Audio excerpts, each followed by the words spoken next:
ఏపీలో Lokesh red book రాజ్యాంగాన్ని కూటమి ప్రభుత్వం అమలు చేస్తోందని ఫైర్ అయ్యారు మాజీ మంత్రి విడుదల రజని. మహిళా పక్షపాతి ప్రభుత్వం అని చెప్పుకుంటూనే తనపై దాడి చేయించారంటూ ఫైర్ అయ్యారు. తిరుమల లడ్డూలో జంతువుల కొవ్వు కలవలేదని తేలిపోయిందని, దాని నుంచి బయటికి రాలేక కూటమి నేతలు ఉక్కిరిబిక్కిరవుతున్నారని విమర్శించారు రజని. చేసిన తప్పుకు క్షమాపణలు చెప్పాల్సింది పోయి ఫ్లెక్సీలు ఏర్పాటు చేసి శ్రీవారి ప్రతిష్టను మరింత దిగజారుస్తున్నారని మండిపడ్డారు విడుదల రజని. జరగని కల్తీనేని జరిగింది జరిగింది జరిగిందని మీరే అవాస్తవాల్ని అసత్య ప్రచారాలని ప్రజల్లోకి తీసుకువెళ్లారు.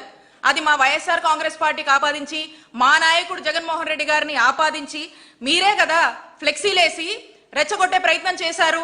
క్లియర్ గా సిట్ చెప్పింది, చార్జ్ షీట్ లో ఎన్డీడీబీ చెప్పింది, there is no animal fat added అని చెప్పింది, ఇట్ ఈస్ నాట్ డిటెక్టెడ్ అని చెప్పింది. అయినా కూడా మీరే రెచ్చగొట్టి మీరే ఫ్లెక్సీలేసి ఈ గొడవకంతా ఈ రభసకంతా కారణం మీరే కదా. మేము ఈ కూటమి ప్రభుత్వాన్ని నిలదీస్తున్నాం కాబట్టి ఎంబటే ప్రతిపక్ష నాయకులు ఇళ్లపై దాడులు చేయాలి, అవసరమైతే పెట్రోల్ బాంబులు వేయాలి, ఇళ్లలో ఉన్న మహిళల్ని టార్గెట్ చేయాలి, కేసులు పెట్టాలి. డైవర్షన్ పాలిటిక్స్ ఇదే కదా మీరు ఎంచుకున్నారు. ఎందుకంటే మీరు డిఫేమ్ అవుతున్నారు. ఈ తిరుపతి లడ్డు నెయ్యి వ్యవహారం, కల్తీ నెయ్యి వ్యవహారంలో కూటమి ప్రభుత్వం డిఫేమ్ అవుతుంది కాబట్టి దీని డైవర్షన్ కోసం ఈ దాడులకు ఈ హింసలకు పాల్పడతా ఉన్నారు. మీరే మహిళల్ని టార్గెట్ చేస్తారు. మళ్ళా మీరేదో మహిళలకు చేసేస్తున్నట్టు, మహిళా పక్షపాతిలాగా మహిళల గురించి తెగ ఆలోచిస్తున్నట్టు, మహిళకి ఏ ఇబ్బంది వచ్చినా మీరేదో తెగ చేస్తున్నట్టు మళ్ళీ మీరే బిల్డప్ ఇస్తారు. కాబట్టి ఇక్కడ నేనున్నాను, ఒక బీసీ మహిళను నా మీద పలుసార్లు దాడి చేశారు. ఈ విషయంలో కూడా నేను గుడికి వెళ్తే నా మీద కేసు కట్టారు. మరి దీనికి మీరేం సమాధానం చెప్తారు?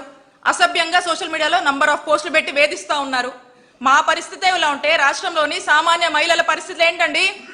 సమాధానం చెప్పండి చంద్రబాబు నాయుడు గారు. లోకేష్ గారు red book implementation, red book agenda, red book policy, red book governance రాష్ట్రంలో యథేచ్ఛగా కూడా ఇదే నడిపిస్తా ఉన్నారు.